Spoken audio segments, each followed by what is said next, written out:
নমস্কার বন্ধুরা, লক্ষ্মী কিচেনে আপনাদের সকলকে অনেক অনেক স্বাগত। আজ কিন্তু বাঙালির দারুণ একটি রেসিপি নিয়ে আপনাদের সামনে আবারও চলে এসেছি। আজ করব পার্শে মাছ ভাপা। দারুণ খেতে কিন্তু। এখন তো পার্শে মাছ উঠছে প্রচুর। চলুন গিয়ে তাড়াতাড়ি রান্নাটা শুরু করি, আসুন। আর পার্শে মাছটা কিন্তু কেটে ধুয়ে ভালো করে পরিষ্কার করে নিয়েছি আর রান্নার কাছে চলে এসেছি একদম। এই দেখুন, মাছগুলো খুব সুন্দর। আর পার্শে মাছ ভাপা করব, তার জন্য এখানে মশলাটাও একেবারে গুছিয়ে নিয়েছি। কিছুটা নিয়েছি আদা, 4টে কাঁচা লঙ্কা নিয়েছি চিড়ে, তার সঙ্গে আছে 4টে শুকনো লঙ্কা, কয়েকটা গোটা গোলমরিচ, কিছুটা নিয়েছি গোটা ধনে, আর রয়েছে গোটা জিরে। এগুলো সব এবার বেটে নেব। চলুন আগে ঝটাপট বাটা শুরু করি। আর পার্শে মাছটা যে ভাপাবো তার জন্য কিন্তু নিয়েছি সরষের তেল, এর সঙ্গে কিন্তু গরম মশলাও দেব। দারুণ খেতে হবে কিন্তু।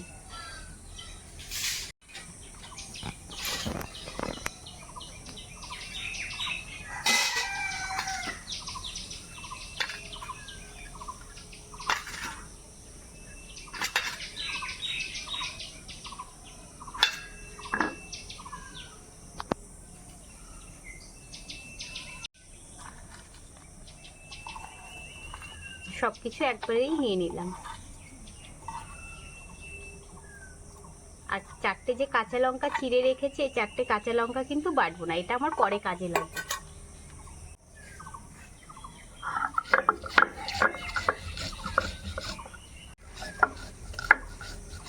খুবই সুন্দর একটি রান্না।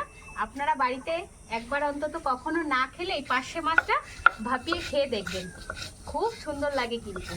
একটা মাছ দিয়ে আর একটুখানি মশলা দিয়েই এক থালা ভাত খেয়ে নেওয়া যায়।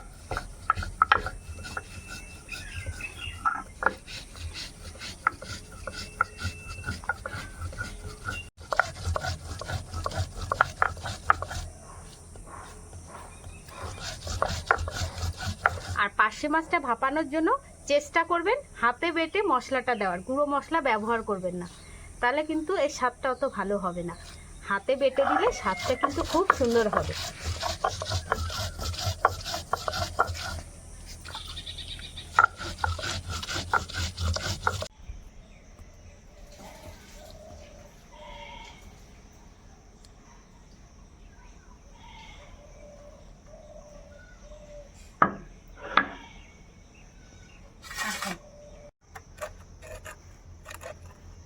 আর এই রান্নাটা কিন্তু খুব চটজলদিও হয়ে যায়, খুব বেশি টাইম লাগে না। চলুন, মশলাটা হয়ে গেছে মানে রান্নাটা কিন্তু আধা হয়ে গেছে।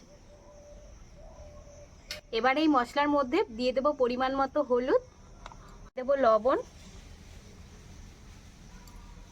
আর দিয়ে দেবো সর্ষের তেল।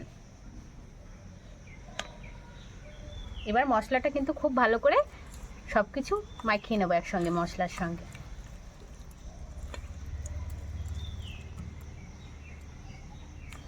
আর একটু দেবো গরম মশলা গুঁড়ো। আপনারা চাইলে এখানে গরম মশলাটা বেটেও দিতে পারেন, আমার কাছে এখন গোটা নেই তাই গুঁড়োটা ব্যবহার করছি। গরম মশলা গুঁড়ো,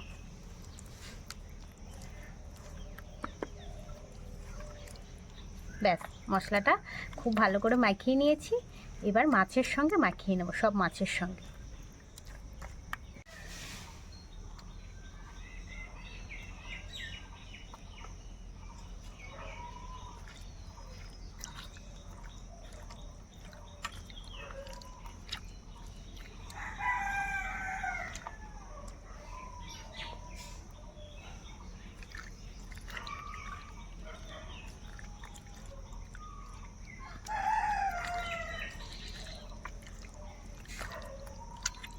খুব ভালো করে কিন্তু মশলার সঙ্গে মাছটা মাখিয়ে নিতে হবে।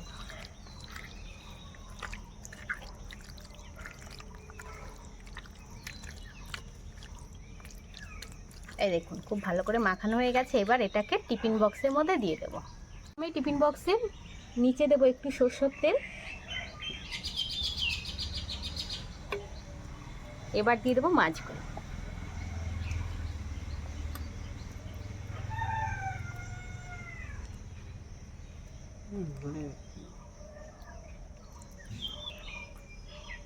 আস্তে আস্তে খুব সুন্দর করে সাজিয়ে দেব। আর যে থালায় মশলাটা রয়েছে এটা এবার উপর দিয়ে দেবো। সামান্য একটু জল দেবো, একদম 1 টেবিল চামচের মতো, খুব বেশি কিন্তু না।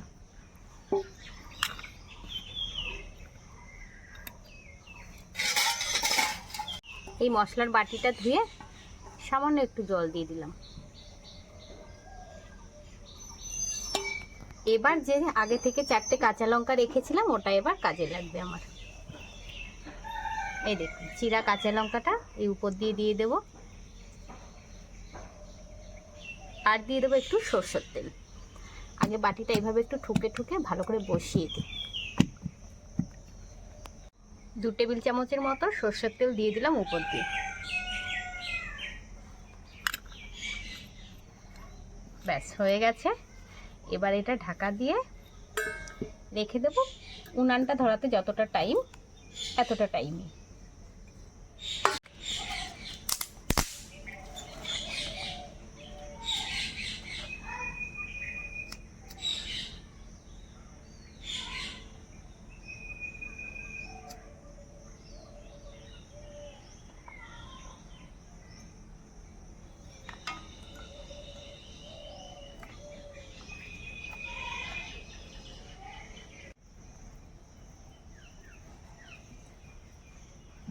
কড়াইতে দিয়ে দেবো জল।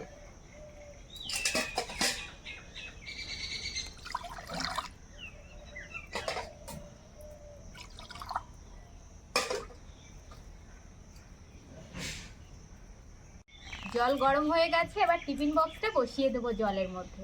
আর এইভাবে বসিয়ে 15 থেকে 20 মিনিট ভাপিয়ে নেব। উপর দিয়ে একটা থালা দিয়ে ঢাকা দিয়ে দেবো যাতে ভাপটা বাইরে না বেরিয়ে যেতে পারে, তাহলে মাছটা খুব তাড়াতাড়ি ভেতরে ভাপানো হয়ে যাবে। এই দেখুন জলটা ফুটতে শুরু করেছে, এই সময় কিন্তু টিফিন বক্সটা বসিয়ে দেব। খুব বেশি কিন্তু জল দেওয়া যাবে না, টিফিন বক্সের উপরে চলে আসলে তারপর আবার ভেতরে জল ঢুকেও যেতে পারে অনেক সময়, তার জন্য দেখুন এই পেট বরাবর জল দিয়ে দিয়েছি। এবার এটা ঢাকা দিয়ে 10 থেকে 15 মিনিট ভাপিয়ে নেব এইভাবে, যাতে ভাপটা বাইরে না বেরিয়ে যেতে পারে। চলুন তাহলে 15 মিনিট পরে ফিরে আসছি। এইভাবে জাল দিতে থাকি আমি। প্রায় 15 মিনিট হয়ে গেছে, এবার ঢাকনাটা খুলবো।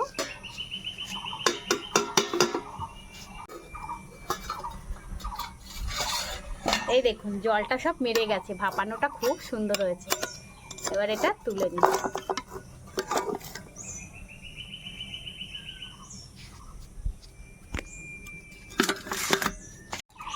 যা গরম,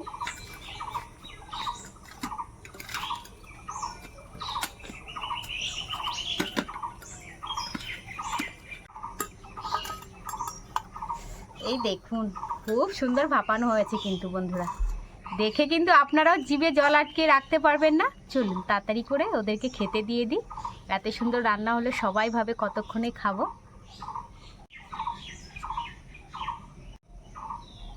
কালারটাও কিন্তু খুব সুন্দর হয়েছে। এত সুন্দর রান্না হলে জিভে জল আটকে রাখা যায় বলুন তো আপনারা। বস, ছেলেকে খেতে বসিয়ে দিয়েছি।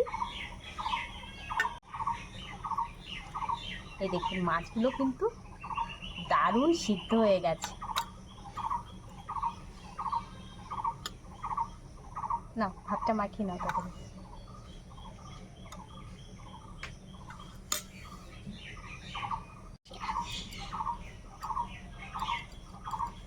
মাখিয়ে দিয়েছি, খেয়ে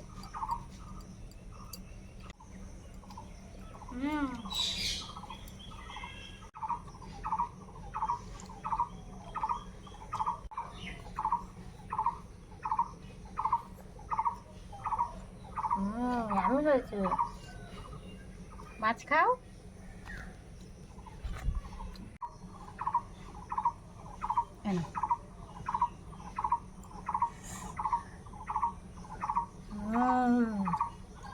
খুব সুন্দর হয়েছে, খুবই সুন্দর হয়েছে বন্ধুরা।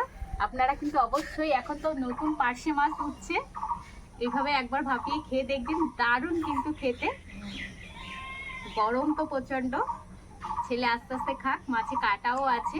আর আমি এখানেই আজকে ভিডিওটা শেষ করে দিই। আর আপনারা সবাই সুস্থ থাকবেন, ভালো থাকবেন, সাবধানে থাকবেন। তার আগে বলি রান্নাটা কেমন হয়েছে সেটা কিন্তু অবশ্যই আমাকে কমেন্ট করে জানাবেন। আর ভালো লাগলে ভিডিও শেষে একটু লাইক করে দেবেন। আবারও বলছি আপনারা সবাই সুস্থ থাকবেন, ভালো থাকবেন, সাবধানে থাকবেন। দেখা হচ্ছে এরকম নিত্য নতুন ভিডিও নিয়ে। আর এই রেসিপিটি করে খাওয়ারও কিন্তু অনুরোধ রইল।